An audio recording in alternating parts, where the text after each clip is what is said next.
Thanks first of all to the organizers and to the host for having us here. I feel interested to be the only sort of like speaker as an academic. Usually I go to conferences and there's only academics, so I'm very delighted to be among you. Well, what I want to talk about today is like why do so many people do not fulfill their financial goals? And I could now show you many reasons why this is the case, and I brought a beautiful slide with me with some 200 biases and heuristics and you name it. But I mean, apart from the fact that it's beautiful, what's the point here? So I think it's essential if we want to solve real-world problems, being an academic or working in the industry, is to concentrate first of all on what are the important issues. So what are the most important issues that we as financial decision makers have? I want to talk about a little bit of that. And what are the most important psychological drivers for our misbehavior, and so that we ultimately do not reach our financial goals.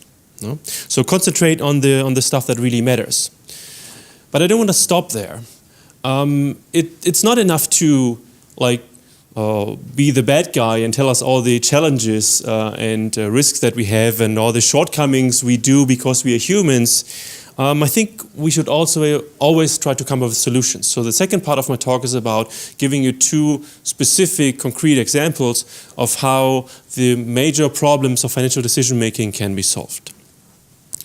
Well, the particular topic I want to address today, and I know there's many difficult and important topics, is about saving and saving for retirement, because many people have these self-control problems, and how can we basically help people making the right decisions when it comes to saving for retirement. Here's a list of the most important behavioral biases or reasons, generally speaking, for why people make maybe incorrect choices when it comes to savings and investments. We have classic reasons on the top: risk aversion, background risk, maybe you might be unemployed at some point of time, you're not knowing about this, and all this kind of stuff. And then we have, I think what's often underestimated is like a transaction cost and information cost. So the financial world and financial products and services are so complicated for the average person that it might be just the wise decision just to say, hey, I don't want to deal with this. It's just too complicated for me, and digging into it has so much search cost, information cost, and it's so complex that I rather want to delegate it, for example, to a financial advisor. And then we have these behavioral reasons, for example, low financial literacy, very often cited. We are also dumb with our financial decisions and so on and so forth. Loss aversion is often seen as the main reason why people do not invest in stocks or in risky investments. Yeah? I will show you a little bit more about why loss aversion might not be the main driver for that. Then we have things like narrow framing, and what I'm going to talk more about is biased expectations and non-standard perception. Last point that was also raised already here is missing trust in financial markets. When we run surveys, what are the reasons why people do not invest? This also pops up quite high on the list. Yeah? So you do not trust financial markets. There's reasons for that and so on. So getting this trust back from the retail investor, from the investor in general, might be a very wise thing to do. Well, I want to concentrate on some of these points here. And loss aversion is often cited to be like the main driver why people stay away from risky investments or from investing in the stock market, which should be beneficial in the long run. I think loss aversion itself is not the main point. What the main point is that people do not know the risks of the stock market, in particular for the long term. So we ran a study here, like a survey study. I will show you the results for the United States. We ran the same study in the Netherlands. With experienced investors also, the results look relatively similar. So we asked them, okay, like over the last 50 years, how did the stock market behave? And we asked them a simple question: what is how many years did you have, or how often did it happen that you invested, if you invested for 1 year or for 10 years, that you actually experienced a loss? Well, there's a true answer to this, and there's some answers that people gave. And here's the result. So this is the fraction of people that overestimated the risks that are associated with stock investments, investing in equity. And you can see if you invest for 1 year, the numbers are about 80%. So already for 1 year, people are overestimating the risk that are associated with a stock investment. If you invest for longer time, for 10 years, 90% of the people will give you a number that is just too high. So they perceive the risk as too high. And now comes loss aversion back into the game here. So it's not necessarily only the loss aversion, it's the combination of loss aversion and the wrong perception that people have. And if you think about saving for retirement, then we're talking about 30 and 40 years, where people have no experience whatsoever about that long time frame because we only live once. Where everything is extremely complex because you have to kind of like the economists that would say you have to smooth your consumption over time and these kind of things. I mean, who does that? If you look into data, we see that people just do not do that. Okay. Second point is if you go to the financial advisor and you want to talk about risk, then we wanted to know in this study here what they're actually talking about. So basically we tested all kinds of different possible risk measures and to see what is actually, when people talk about risk, what do they mean? And this is the most complicated, most academic slide of the whole presentation, no worries. But the main point is that I have here on the x-axis always these different possible risk measures. Standard deviation or volatility is the risk measure that is used by financial regulation, mostly in the key investor information documents. It's used by the financial industry, as I will show you in a second. But it's not what people understand as risk. What people understand as risk is a much simpler measure, namely it's the loss likelihood. And if you carefully read something like stock investments for the long run, you will always read something like, if you invest for very long time horizons, then the likelihood that you're going to lose any money is very low. Therefore, for the long run, you should invest in stocks. For the short run, maybe not. So you can see that notion, that idea of risk that is not volatility, but it's likelihood of losing. We repeated this study with, I don't know, at 10 times with US people, with people in the Netherlands, with actual investors, and so on and so forth. We always found the same result. Recently, we repeated this with financial professionals, financial advisors, portfolio managers, you name it, same result. Okay, so it's important that when we talk about these things, we should be careful that not everyone is the same and that what they talk about and what the words they use when we, for example, have a client-advisor relationship might be different than we think. Does this all matter? Yes, it does, because if you look at, for example, how robo-advisors these days to come up with new ideas how to elicit risk preferences, how they elicit risk preferences. This is how one example how a robo-advisor elicits risk preferences. So you have to choose between portfolio A, B, and C. And well, I mean, if we look at that, so maybe someone who is like extremely averse to the loss likelihood, so that, I mean, just like the chance of losing, will behave differently than someone who would just focus on a different risk measure. So it matters here if you present risk this way. And therefore, we should be careful, like how we use these kind of words. Coming to the second part of my presentation, okay, I don't want to like be the bad guy and like always like stating what kind of mistakes we do and so on. What can we do about it? So what's the sort of like toolkit for making better investment decisions? Here I listed 7 different instruments what you could do to help people making better investment decisions. We have paternalism. That's basically just restrictions or saying you have to do that or restrict you from trading in these or that asset or so. You have disclosure rules where you have warnings or information documents and others. And all of these instruments come with pros and cons. So for example, paternalism is like a lot of control. You just like say you are not allowed to trade in derivatives or options or whatever, but the con is that you like restrict the freedom of the people, and we just heard about the pros and cons of having rules at all. Okay, disclosure is I think clear. Delegation is something where you delegate to a financial advisor who has expertise, but that might lead to conflicts of interest.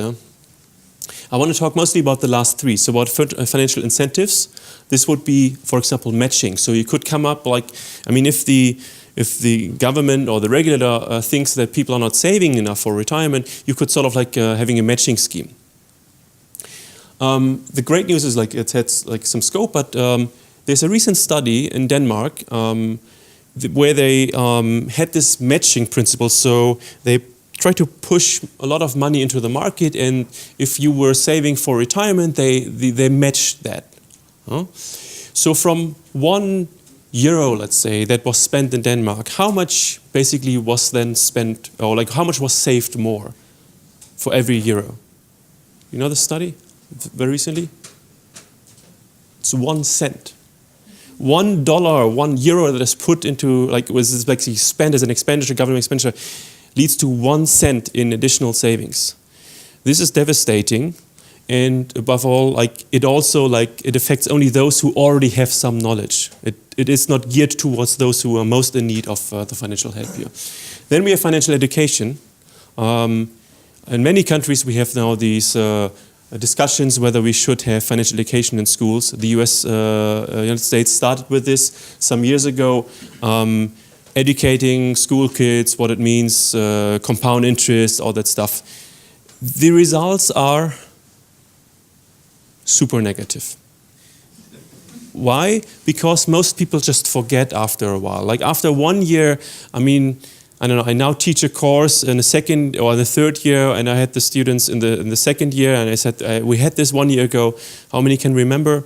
Hardly anyone. So people forget, and they're at least studying, yeah? So people forget very soon and very quick. So this doesn't help. So what helps is just-in-time education.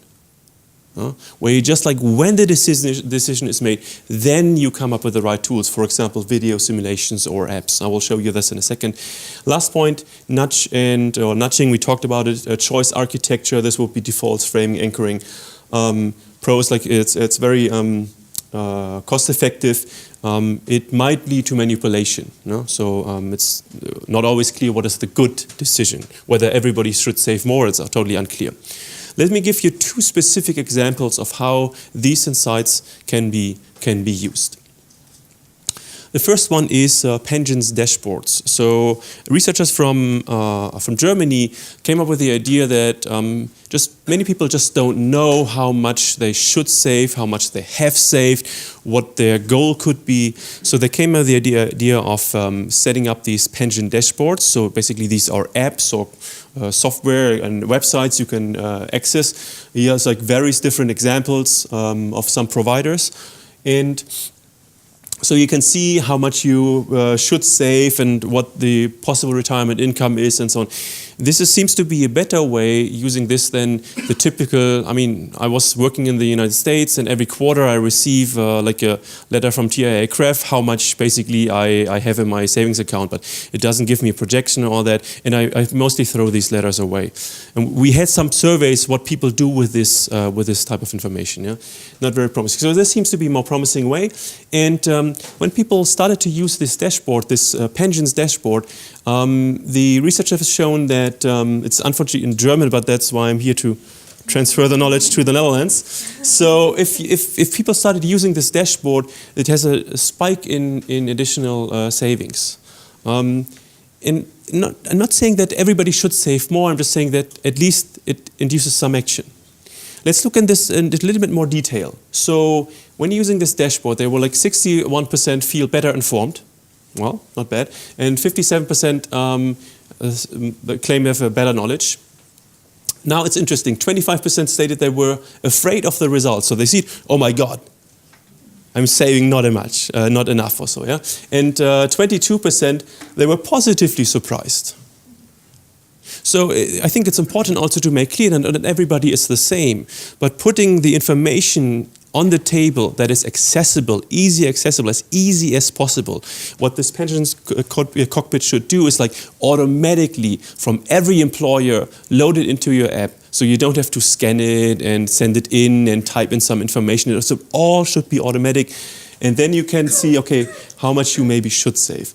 31% feel better about their retirement savings, 31% feel worse, and 35% feel better. So you see the same problem that not everybody is the same. 50% claim to take action, and 15%, I should say, seek financial advice. It's an interesting approach how we can make, first of all, making clear what the situation is. Okay, second example is goes back to the so-called description experience gap. So in other words, not everybody should save more. So maybe some should save more or some others less or so. So how much risk should I take? If I look at the industry standard, I did a lot of consulting work in the Netherlands. I've seen many of these questionnaires that are put to investors, and I had some mystery shopping that I did on my own. If I had more time, I would tell you funny stories about me walking into the UBS at Paradeplatz and getting financial advice. Very interesting. But this is like sort of the industry standard. You have to click on or your paper pencil thing, you type your risk willingness on a scale from 1 to 9, that's about it. And then even worse, you're asked about your age and all that. I can somehow understand that banks try to fulfill the minimum legal regulation requirements, but I think there's better ways of doing so. And then how do you want to map this to a portfolio? I mean, I'm an 8, Wilter might be a 6, but we might have the same preferences just because I'm just using the scale differently. So no one knows how the matching should work. So the idea we came up with basically here in this goes back to some psychology literature and is description versus experience. So what I mean by that, I could tell you a dish consisting of a yeasted flatbread, typically topped with tomato sauce and cheese and baked in an oven. Yeah. How does it feel? I mean, you know what it is, but if I can describe it to you. That's the point. I describe it to you. But if I bring the pizza to you and let you taste it, this would be way better. Yeah. So it takes like a fraction of the time, and you would have much better experience. So can we take this insight and transfer it to the financial world when it comes to investments? That was the idea here. And what we did in a study here is we tested these two different worlds: the description world against like an experience world. So what I mean by that, so in the description world, we basically told them how return distribution could look like if they invest for example, a couple of years or so. Yeah. Well, in reality, you do not even have this return distribution. And in reality, some people cannot even read this return distribution. So at least, but we wanted to make sure, and we had some test questions, so they looked at it for sufficient time, all the academic stuff you do then, controlling for time, etc., etc. So this is the one world, the description world. And we test this against the experience world. How could this look like? So, for example, you feel like a interacting or interactive tool. It's like now put in PowerPoint. It does look fancier in reality. So basically, you rather than saying a return distribution at once, you are sort of like sampling possible future returns. So you're step by step, like one case by the other, you're experiencing what could happen to your portfolio. So how does this work? So you start by clicking the mouse and you see, okay, if I invested 100,000, I could have ended up at 270,000 after 5 years. There's one possible outcome if markets go great or work well, like the last years, everything went up, perfect. So it could also be, this case could also be 50,000. If there's a next crash or whatever. So then you click through it and basically the distribution builds up. So you see the very same distribution in the end that other people saw in the description. It's just like dynamically animated, and you have to click through it. You can do the same thing with showing the return path. So you see also in between what happened, that it went up, got up, and all this kind of stuff. So you can also use the typical representation form that finance people would use. Huh? Well, now we compare the description world with that dynamic experience sampling world, where you sort of without being actually invested, you sort of first experience what could happen to your portfolio, step by step. Okay, some details on the design, I will spare this. First result is that we found that investors that use this experience sampling tool, where they could experience what could happen to their portfolio, invested more in risky assets, significantly more. So the amount that was put in the risky asset or on stocks was significantly higher. We saw this over 10 studies we ran. It's a very, very robust phenomenon. And you can sort of compare this to being in a flight simulator. I mean, before an aircraft pilot actually flies, he or she will have to go through intensive training over and over again in a simulator. You won't have that guy flying the actual airplane from the very beginning. Yeah? So you go into simulator. So the same idea we want to apply here. So giving people some simulation, what could happen to their portfolio in good times and bad times, and then give them a feeling of what could happen to their portfolio, rather than asking them, are you 1 or 9 on the scale from 1 to 9? Yeah? Because we can map this directly to a portfolio advice. Well, is it a better decision to invest more? How can we basically make sure that the choices they made were actually the better ones? Well, we had 2 measures for that. First of all, we asked them how well informed they feel about their decision. And we see that people that use that kind of like experiential tool, they felt also better informed. Significantly better informed about the decision situation, which is good. I mean, at least when ABN has a retail business and the people walk out and they say, okay, I feel really well informed of what the financial advisor told me. That's, I think, a good thing. But still, although I think it's good, it's subjective. Feeling informed can also be maybe wrongly informed or whatever. So can we come up with something objective? I'm a scientist, I'm a researcher, we have to get this published, so it has to be solid. We also tested how well they are able to replicate that return distribution we presented to them. And the long story short, without being too academic here, if something is explained in an experiential way, so sort of builds up over time, if you like in the kind of flight simulator, you are much better able to replicate that return distribution. Even though you might have seen, just by chance, some very bad results or some very good results. So there's some sampling error in this idea, but still these people are much better in replicating the original distribution. And coming back to one of my previous slides, when I showed you how many people have a wrong perception about the actual risk in financial markets, this can be a tool to sort of try to teach them what the actual risks in markets are. So that they get a little bit of a better feeling of, okay, what could happen to my portfolio in good times and bad times. And then I can make an informed decision. It's fine if people say, hey, I'm loss averse, I'm risk averse, I cannot sleep at night if I invest only 1 cent in equity. That's fine, that's a preference. But what we should not end up with is having people that just think it is riskier than it actually is, and therefore they shy away from it. So when they know what the actual risks are and what the potential returns are, then they can make an informed decision and can still say, I want to stay out of it. Okay, with this I want to finish my talk well in time, I hope. Putting a rather optimistic outlook. The outlook is that in these days today, with the financial technology and fintech and all this stuff, you know about it hopefully, we have more data than ever. So we researchers, we sit on piles of data on consumer behavior, on investor behavior, and we can analyze that. We can say this type of person does this type of person does that. We can look how different incentives work. We can change a website design and see how people react to that. We are much more powerful than ever before in getting further insights. So we have also more insights than ever before. I think this is true for any time, but the data is new. And we have lots of data on how people make investment decisions. And the possibilities are there, because now with advice and financial services going more and more online and into apps and into your smartphone, we can much more easily test how different mechanisms work. So we can also faster improve on the behavioral science that underlie our financial decisions.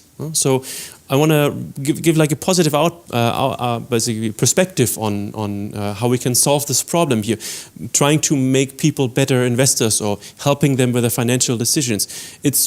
Although it's a very challenging task, I mean, if it was easy, I wouldn't probably be standing here, but it's at least hopefully easier than before.